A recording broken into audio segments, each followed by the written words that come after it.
fun planned for the weekend this weekend. We're going to be going to the beach. So my family and I were going to head off to the beach this weekend and enjoy some family time. So I hope you're going to have a good time too. So we are here live. It is 9 a.m. Pacific time on the West Coast, which is where I am. Thank you for joining me. We are going to be doing some creative stringing today. So we're going to be adding some chain, which is a great way of extending your strung jewelry project. So if you're doing like a necklace, it's a really nice way of adding length to it without having to add more beads. It also creates a different design look. And we're going to be doing some loops with our stringing material, which is really fun too with our beading wire. And I see Eric is here. Happy Thursday, Eric. And Terry is here. And Michelle, hello. So Michelle, of course, is in the background helping. She is a beader as well. So she is a jewelry maker. So she is a great resource for answering questions. So we love having her. And Tanya, hello. And Monica.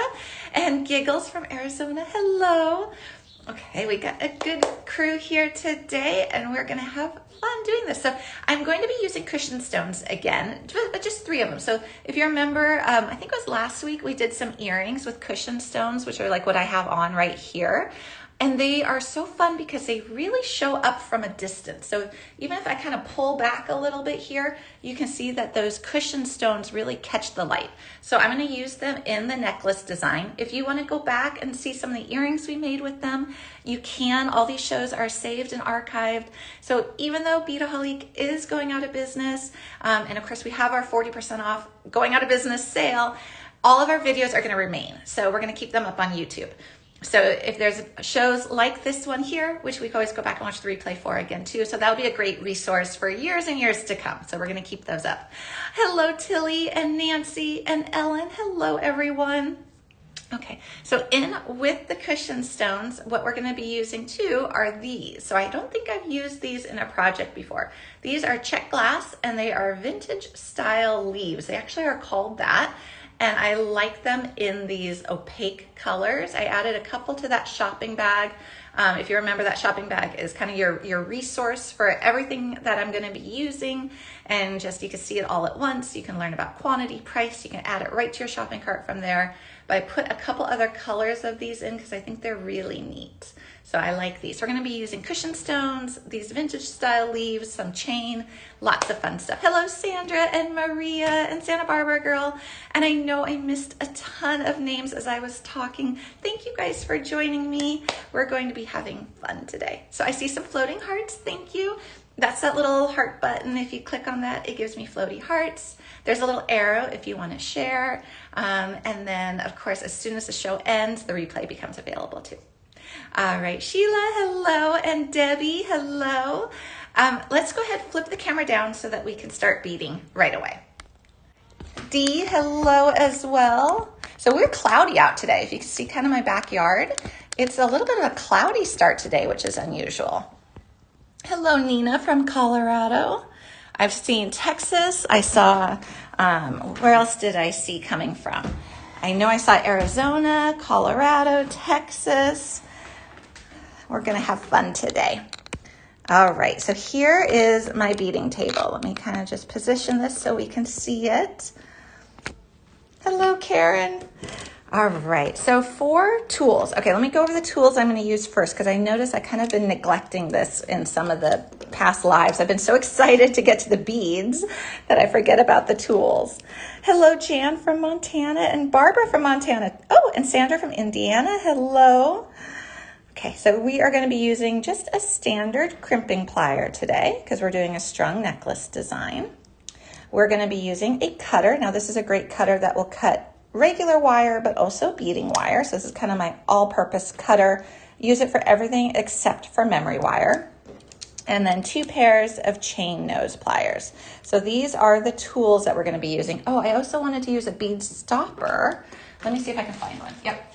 So I have to tell you, my kids have been making stretch bracelets like crazy. So they've been stealing my bead stoppers. So I have to go hunting for these guys now.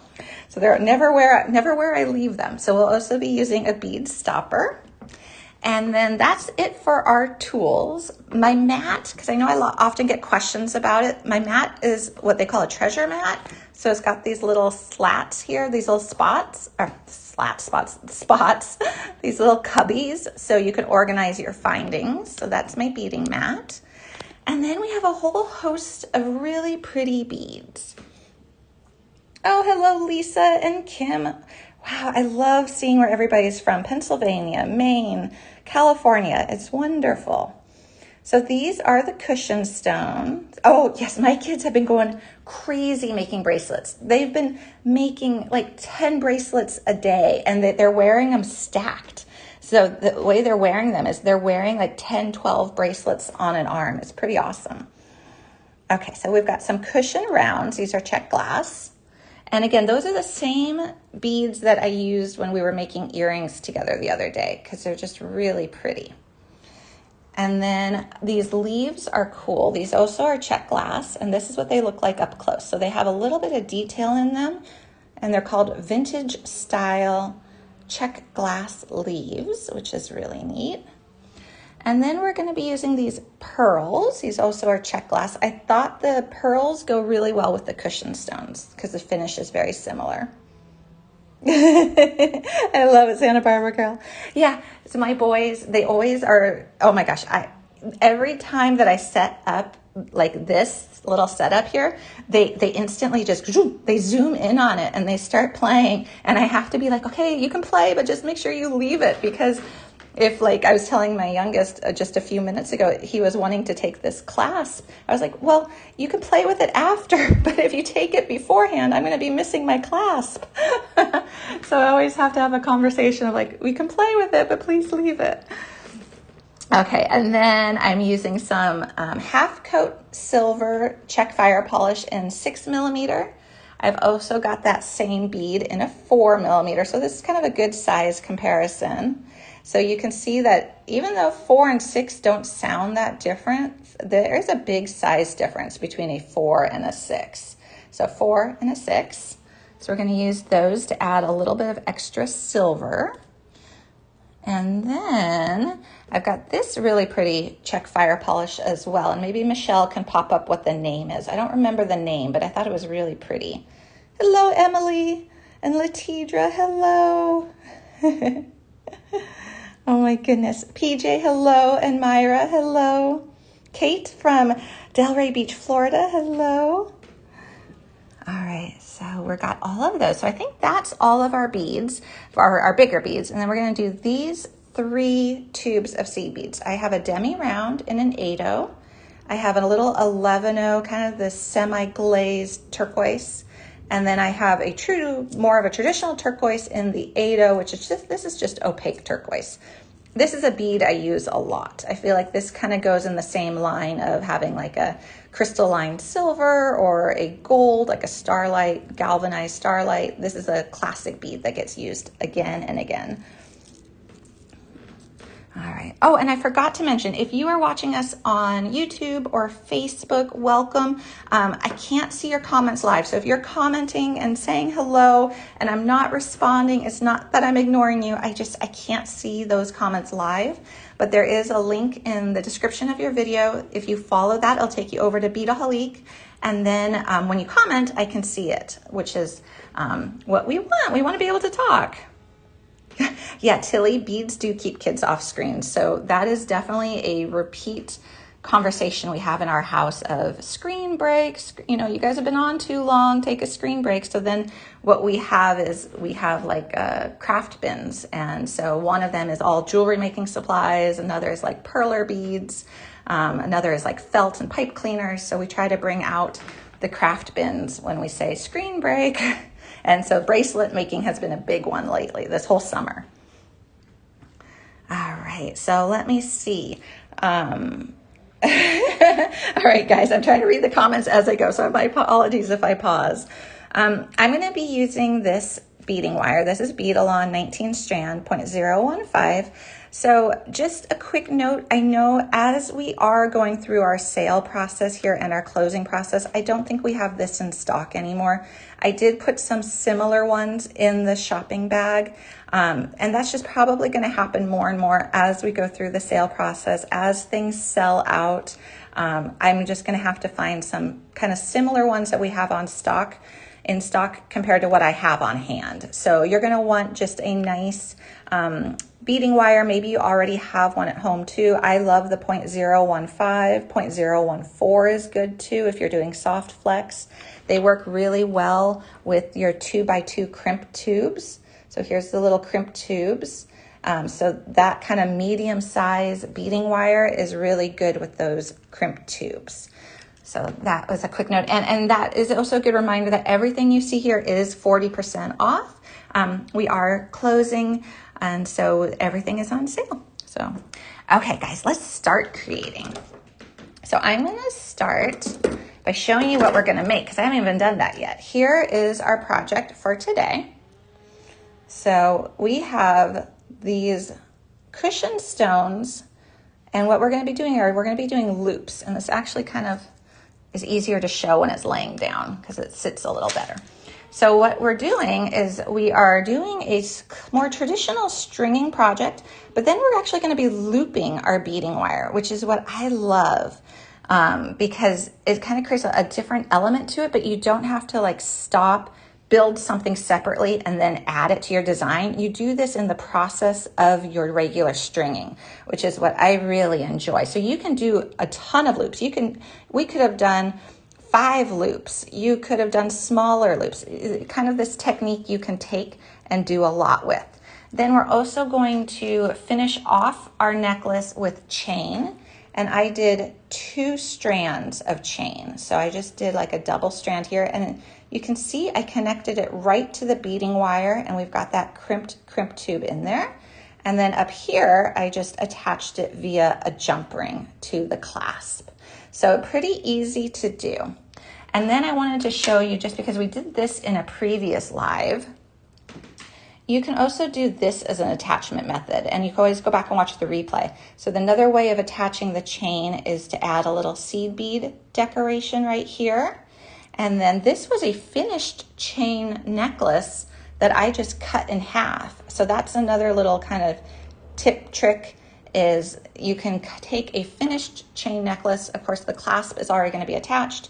You can cut it in half, and you can attach each end to the side of your beadwork there. So that's another fun way of attaching chain to a strung project. And I always love that trick. I really like using finished chain necklaces that way, because then you're not having to buy the separate chain, the separate clasp, the separate jump rings, and so forth. So that's kind of a fun trick. Okay guys, let's start beading. So the beaded portion of this design finished is 13 inches. I like to add about 3 inches to each side of that. So I'm gonna want about 19 inches of beading wire to start. Yeah, I do too, Santa Barbara girl. I love it. I think it adds a nice, different, unexpected element to the design, but it also kind of extends your supplies and your beadwork. You can really focus on a very striking, like focal centerpiece, and make that be your beadwork. And then to finish it, you can easily add the chain. So I've got my measuring tape here. And it's just my sewing one, my home decor one too.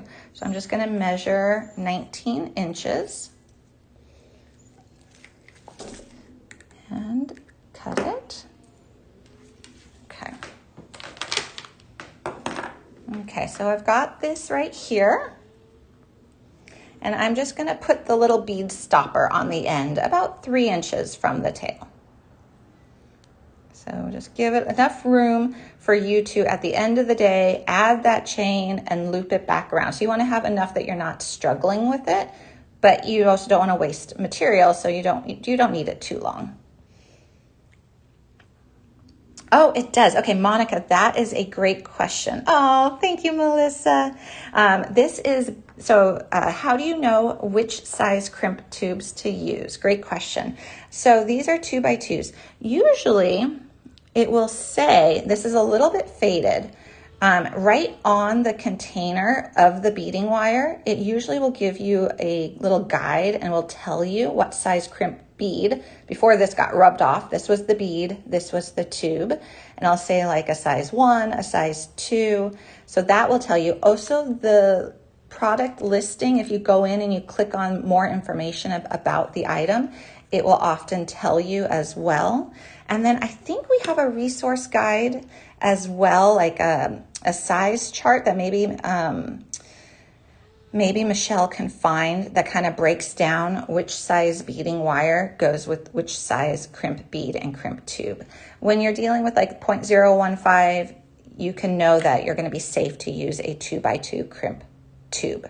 So that's a great question. And this is wire, it's called beading wire. So it's not like your traditional like wire when you think of wire that's very stiff and holds its shape. This is very soft and flexible, but it is still wire. And 19 strands means that this is actually 19 very, very, very thin strands of wire combined together to make this really strong, but it's super, super flexible. And that's how you get your draped design. So when you're looking at something like this and it drapes nicely, you've got that flexibility. It still is using beading wire, but it's very much nice and soft and drapeable, as opposed to like an artistic wire or a craft wire. It wouldn't give you that. Great questions though. I love this. Yeah, please ask any questions you have. Even, I've always say this too, even if it's not about this project, but it's from a previous live, or you're working on a project and you're stuck, definitely feel free to ask questions. This is why we're here, and what's so nice about being live too. Okay, I'm going to spread a couple of these out. These are the little demi rounds, and they're very cute. They're like little miniature donuts, essentially. They're really cute. And then I'm going to put my other beads out too.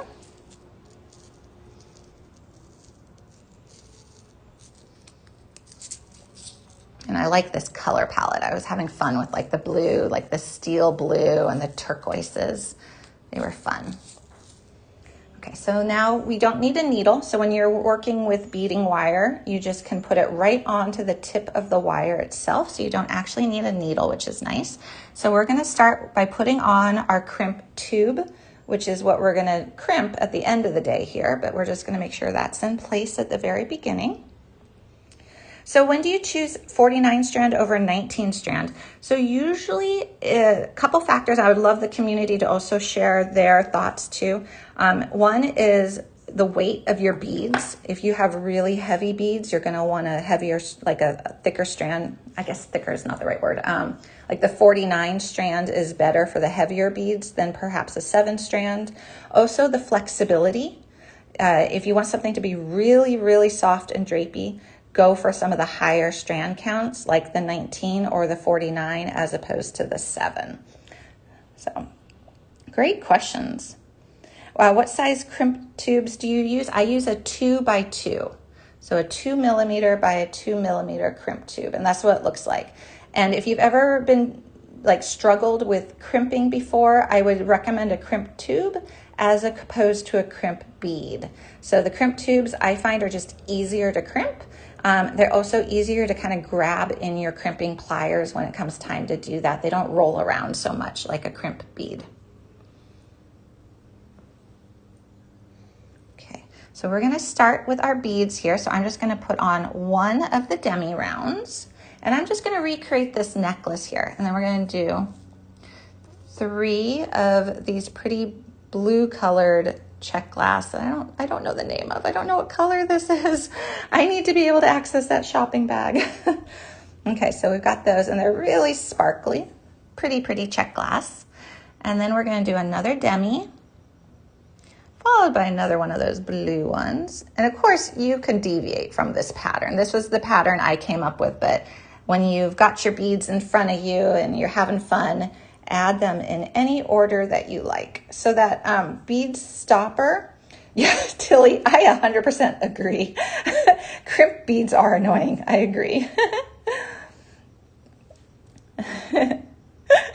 Yeah, I think everyone's agreeing with you.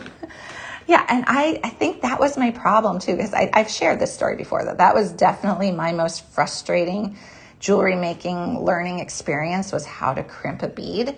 But I think it's because, well, I know I had poor quality crimp beads, but they were also beads and not tubes. And I just could not get them to work. Okay, so we did the demi. We did 3 of these pretty blue check 4 millimeters, another demi, another blue, another demi, and then I did 5 of this turquoise seed bead, followed by another demi, Oh, thank you, Linda from Boston. Yeah, these colors are fun. And this would be great for summer or fall. I feel like you can definitely wear this any season. All right, and then let's go ahead and put on one of our 4mm silver fire polish. So add just that, more of that hint of a metallic in there. And then another demi. And then let's do 5 of these Toho 80 round turquoises. We're gonna get into the fun stuff here in just a minute. This is kind of building up to where our chain is gonna connect. So it's a little bit more of like a tapered color blocking here. Now, I've noticed that my tip of my wire feels like it's a little bit bent and it's kind of bugging me when I'm stringing. If that happens to you, you can just trim it. And then you've got a little bit of a straighter edge to go into your beads. Okay, and then we're gonna do another demi, followed by another one of these pretty blue check fire polish. And then we're gonna add our first pearl. So here's this like steel slate blue pearl, followed by another one of these really nice blue beads, a demi, and then a 6mm fire polish. So we're getting a little bit bigger. So this is gonna be up towards the chain, and now as we're approaching where we're gonna do our loops, we've started to add some bigger beads, so it goes from small to large. And then, let's see, we're adding our first leaf. So this is that leaf bead, which is so cool. So I'm gonna go from the wider end to the more tapered end. So there, and then we're gonna add on another pearl,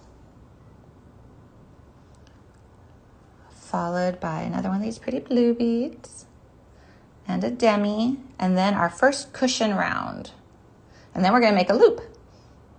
Okay, so this is what you've got so far. And you could definitely just continue on this without the loops. Oh, Annie, okay, great question. I have a video I did on square kumihimo. I know Michelle can add a link to it. And then I do want to do a show here. I do want to do a live for square kumihimo. Let me try to plan that one out. I wonder, I haven't done Monday's show yet. Let me think if I can do it in time for next week, maybe next Monday or Thursday. Let me see what supplies I have. Or in the coming weeks, I can try to do a live because I know we've been talking a lot about how to do the square kumi. But that's a great reminder. But definitely, if Michelle could please link the video, I do have a full video on how to do the square kumihimo, which might be easier to follow than instructions too. Great question. Okay, so now we're gonna do our first loop. So we're exiting our cushion round, and we're going to pick up a silver 4mm. And again, have fun with the order of these. We're gonna do another leaf going from wide to narrow. And it's nice, the whole orientation of these leaves go right through the middle. It makes them really, really easy to work with. Then we're gonna do another one of the little blue fire polish, a pearl, a blue fire polish, and then we're going to do another leaf, but this time we're going to go from the narrow to the wide. So, and then one more silver fire polish in the 4mm. All right, so you've got your cushion round. Coming out of it, you have this sequence here. So we've got the 4mm silver, you've got the 2 leaves pointing towards the center pearl, and another fire polish. Now we're gonna make a loop, and it's really this easy, which is what I love. So you just take your beading wire and you just go back through your cushion bead and scoot your cushion down so it's where you want it to be in line, because this is gonna be where you finish it off. Remember, you've still got that nice tail, and all you do is you pull it. And it made a loop. You can kind of cinch it up a little bit, but you can kind of see that with this technique, you could do so many different things, and it's so easy to do. So you're just finding a focal bead and you're creating a nice loop around it. Oh, hello, Tracy. All right. And so now we're going to continue beading another little straight segment, and then we're going to add another cushion. So we're going to do our loops around all of our cushion rounds on this one. Okay, so we're going to add another demi round followed by a pearl. And then another leaf, and we're going to do this one going from the narrow to the wide. Another 6 millimeter silver, another leaf wide to narrow. So you kind of see how we're playing off the shapes here, so that it's this one here, they pointed towards the pearl. This one here, they're pointing away from that center crystal right there. So that's fun. Oh yes, there are some 2-hole beads left. Absolutely. Which ones are you looking for? I know Michelle can provide a link, but I was just looking the other day and I did see some 2-holes because I was thinking of doing like another super duo project. So I know there's definitely some 2-holes left. Okay, and we're gonna just add, oh, hey, I forgot a bead. So we'll either keep going or I'll add it. So I think in my original necklace, I had this little blue crystal right here next to the pearl. You know what? I'm going to go back and add it because this is feeling too crowded right here. See how this one has a little more space to move because we've got 2 smaller beads. And this one, I just put the pearl on first without this little extra blue bead. So let me just pull those off really quickly. And then we're going to add. Okay, and guys, I think I might have made a measuring mistake when I first told you how much to cut, because I measured out the beading wire based on the finished length, but I didn't take into account my loops. So I think we're going to run a little short on beading wire here. So we're gonna make it work, but you're gonna wanna cut more than that 19 inches to start. You're gonna wanna cut, let's add an extra 2 inches for each loop. So 2, 4, 6. So you're gonna want 25 inches of beading wire to start, because I didn't take into the amount that it went around here. I just measured the finished length. So I'm going to modify this design a little bit when I start to run out of beading wire. I'll probably shorten this end to account for it. So I was like, something's feeling a little short here. I'm like, why is this feeling like it's too short? Oh, I could make a bracelet. It's an idea. But then we wouldn't be able to show the chain quite as much. I think I'll stick with the necklace, but I'm going to probably shorten the ends by quite a bit. We'll see how we do. We're going to make sure we can get all these loops in here, because the loops are the fun part. But yeah, that just occurred to me that I just measured that finished length, but not taking into account the loops. Okay, so we're ready to do another loop. Oh, good, Debbie, I'm glad. Yeah, I do a lot of redos. And I'll even say that when I first made the sample piece, what I did was I didn't even cut it off of my spool. So I basically did this. I'll show you guys, because I wasn't sure how many loops I was gonna make. I used my spool as my bead stopper without cutting it. And I just had a long length of it to kind of be able to play with, so that I didn't waste any. That was how I did the sample piece, which is why I didn't kind of have a notion of how much I needed to pre-cut for the finished piece. Okay, so we're gonna do another loop. Oh my gosh, I make so many oops. Yeah, I definitely do. Okay, so we're gonna do another loop, same pattern as before. So we need a silver fire polish. If I can pick that up. Yeah, I always thought that we should have been able to do like a blooper reel for the YouTube videos where you could see like things shooting across the room, things getting cracked, jump rings not being secured properly, because there were so many bloopers. That's actually one of the things I do love about the lives too, is everything's completely how it is. So when you make a mistake, we make a mistake. All right, so we've done another segment, so we're gonna do another loop. So same thing, you just want your beads here to be scooched down. Yeah, I'm really gonna run out of wire here. Okay.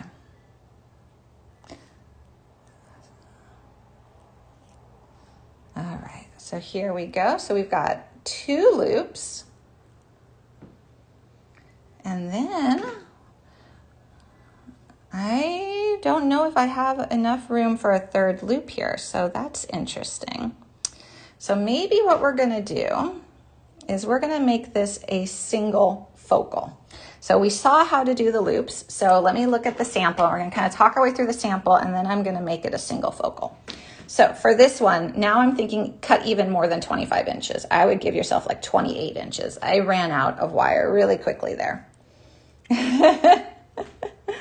And so here we go. So we've got 3 loops, and then between each of them is that demi-round, the blue fire polish, the pearl, then you've got the 2 leaves facing away from each other, and then we've got the nice big silver 6mm fire polish, another leaf, a pearl, another one of those blue beads, and a demi-round. So that's between each of your loops. And in the sample piece, we did 3 loops. But because I'm running out of wire, I'm going to take this 2nd loop away, and we're going to make it so that we have this as our focal. So you see, this is going to be a single focal with the loop at the bottom middle. So that's how we're going to kind of work with this, since I have too short a beading wire. Okay, so now I'm going to make this side here match this side here, and then we're going to add our chain. Okay, so now we're going to do a pretty big 6mm silver right there, another demi, and then we're going to go ahead and do one of those pretty blue fire polish followed by a pearl, and my tip is getting a little worn again. Oh, you forgot a name. You made a name bracelet but forgot a letter. I know it. I think I've done that before too. Or I put a letter on upside down and then you secure it and you're like, uh-oh.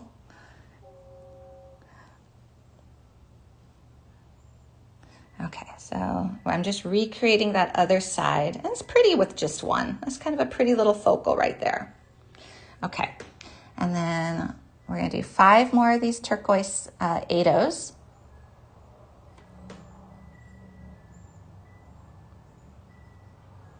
Okay, and then we're going to do another demi, followed by a silver fire polish, another demi.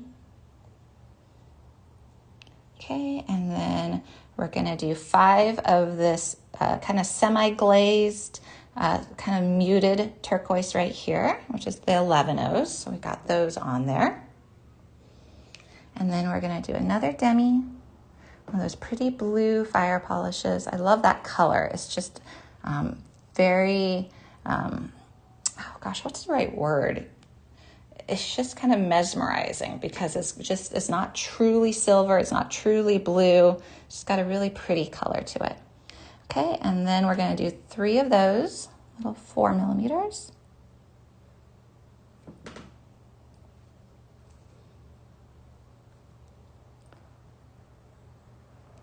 Another demi, and then we'll be ready for our crimp tube on this side. All right, so sorry about cutting that wrong length of beading wire. Thankfully, we found out before anyone cut theirs at home. All right, so here we go.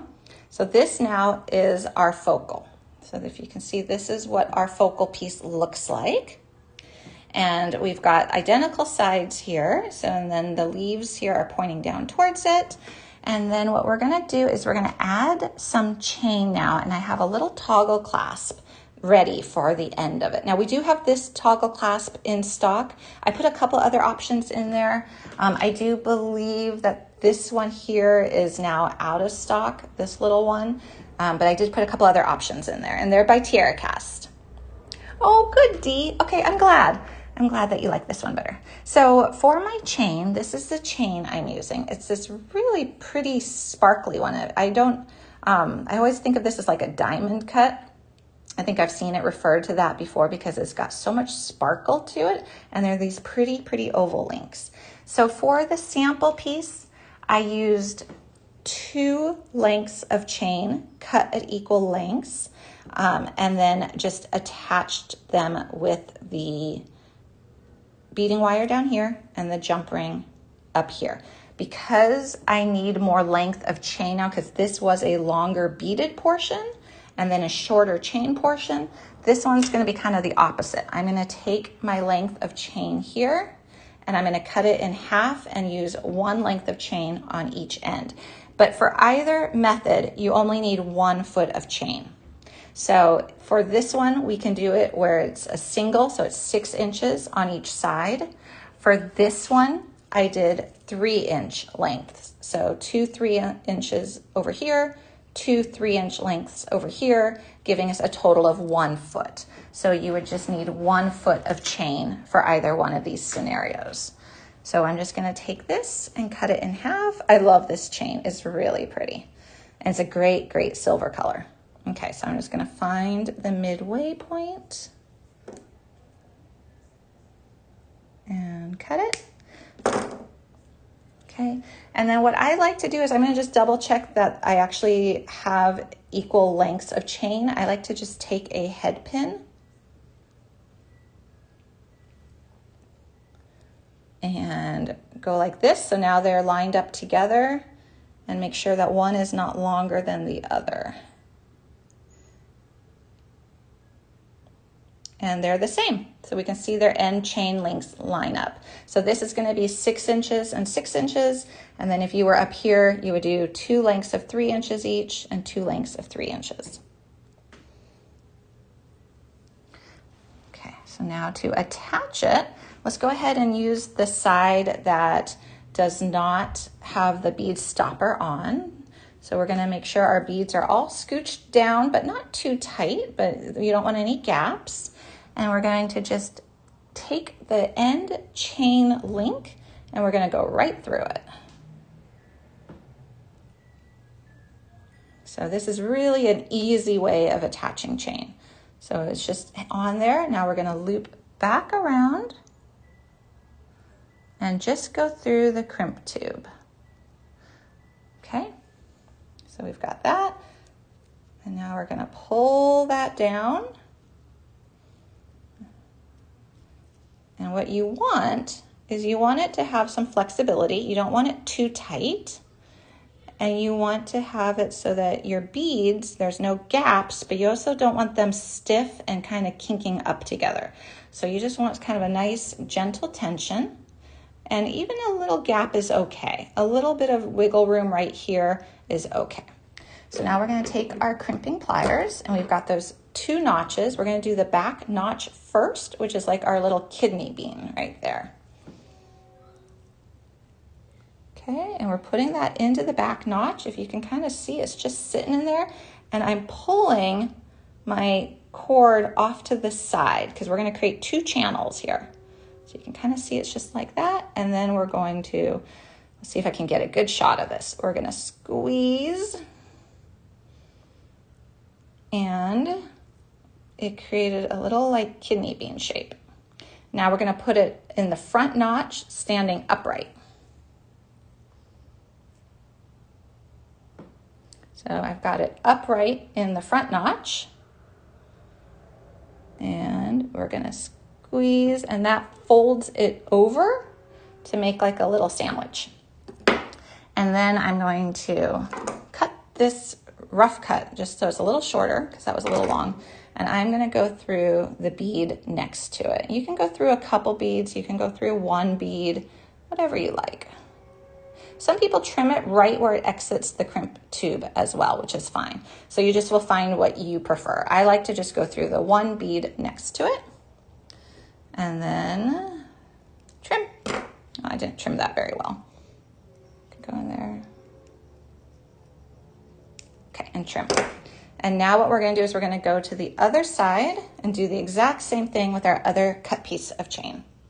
So we're going to take off the bead stopper, find our end chain link. Now, if you're attaching the two lengths of chain, it's the exact same thing. You just go through the end chain link for both pieces of chain. So you would just have two pieces of chain on here instead of one. Same thing.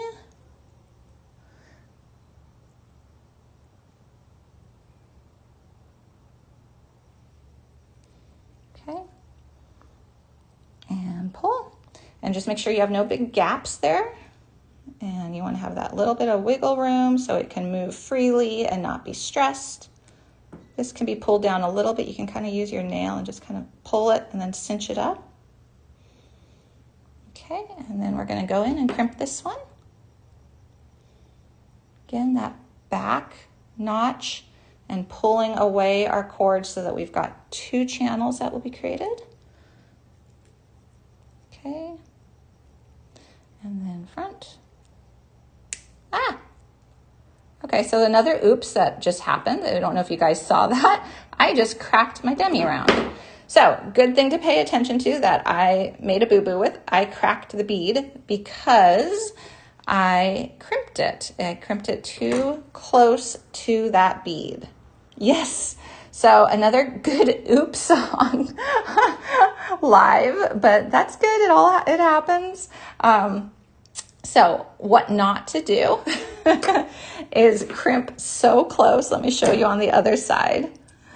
So you don't want to crimp so close that you accidentally crack your bead, which is what I did. So it does happen. I'm going to just continue with my necklace design. I don't think I would restring it for that alone, but that's a really good reminder is that you can crack the bead because they are glass. They are glass beads. So you can crack the bead if you crimp too close to it. Oh, and Terry is saying is also a tip, if you have too much tension, once you crimp, you can crack a bead off if needed. You know what? That's a great tip. I have done that too. Just be really careful if you're doing anything like that because these are glass. But that does, that does happen. Okay, guys, we're going to attach our clasp with a jump ring, and then our necklace is done. So let's see. Oh my gosh, I love these colors. It's just fun to look at all these colors right here. Okay, so I've just got a jump ring right here, and we're going to open it up with our chain nose pliers. Thank you, everyone. It's definitely the morning of oopsies. It's like, what will the day bring? Maybe the day will bring another cup of coffee and a muffin. Okay, so here we go. And then we just got that jump ring, put in that end chain link, and we're just going to attach it to our toggle bar. Oh, thank you for the hearts, guys. Latidra, I'm definitely going to see if Michelle can find any for you. I know that the cutters I'm using are not meant for those heavier gauges, but we will see if we still have any in stock. Oh, thank you, Emily. We have fun. We're playing, we're beading, we're creating. And like I said, it's something really nice too about being live. And then you guys can see all the stuff that happens to all of us. Okay. Oh, thank you guys. Okay, and we'll show both versions because this is definitely two different ways of doing this design with these beads. Okay, so we've got our clasp. And so now the toggle is attached to the chain. Okay, so there's how it works in the back. And then for the front, this is with the single focal. So here is with the single loop. And what you can do is you can have fun playing with this. You could add more beads to this. You can just do a lot of different things with that looping technique. But here's with one loop focal. Oh, Emily, I'm so glad. Good, good, good. And then here is with the 3 loop focal. Let's kind of see if we can almost put these side by side, maybe like this. And then we've got the 3 loop focal. So you see that you can do a bit of variation here. Here again had the 2 chains up top. This had the single chain. Both just require 1 chain of, or 1 foot of chain. But you can see it's actually it's a different look, same bead. So you know what? Everything happens for a reason. So maybe, you know, that was a good mistake. So we can see that we can do a different variation here. Okay. All right. Oh, thank you, Michelle. Great. So Michelle just posted a link for a heavier cutter, which is great. All right. Oh, hello. Designed by Gabby. Oh, thank you, Linda. Yeah, you could do a drop loop off of the 1 loop. Absolutely. You could keep doing this with that beading wire because it is so flexible. You can really manipulate it. So you could even do like a figure 8. You could do multiple loops. A lot of things you can do with the looping of the beading wire, which is fun. Because I think when I think of a strung necklace, I usually think of just the traditional straight stringing right here. I don't often think of the looping. But the looping is really fun, especially when you've got beads like these, like leaves that point in different directions to bring the eye to a different direction. Having fun. Those cushion rounds are really nice because they really catch the eye. So lots of fun to play with. All right, guys, I am going to flip my camera up so I could say goodbye for today. Just that quick reminder, if you have anything in your shopping cart, supplies are limited. Everything is 40% off. So you'll just want to make sure you do check out if there's something you want to play with. These are fun. I love these. Oh my gosh. Oh, thank you. Oh, good. Okay, guys, good. I'm glad. Thank you for all the positive comments and thank you for bearing with me as I made some boo-boos today. Oh my goodness. Okay. Yes, thank you, team. Okay, guys, I'm going to flip the camera up. All right. Ah. All right. And now the camera almost came in on me. Oh my goodness. Maybe I need to lay low today. Oh, thank you guys. Okay. Thank you, BK and Linda. Thank you everyone for joining me. I will be back on Monday. I am going to see what supplies I have here for flat kumihimo. I know I have the disc and the bobbins. So I'm going to see if I can pull together in the next week or 2. I'm going to see if I can do it for Monday. I don't know if I can. For the next week or 2, a flat kumihimo show because we have not done that and that would be really fun. Thank you, Annie. I'm definitely looking forward to the beach. Keep sharing your ideas with suggestions of shows as well. I will do my best to make them happen. I love the ideas. Oh, thank you, Monica. I'm glad you learned a lot today. Also, I always try to share tips and tricks and I love it that you guys do too because that is so fun. It's just building up our jewelry making knowledge. It is just adding to the joy of jewelry making, which is great. All right. Thank you guys. Take care. I'll see you Monday. Have a wonderful weekend. I'll report back on how the beach went. And then we'll play some more. Bye guys. Take care.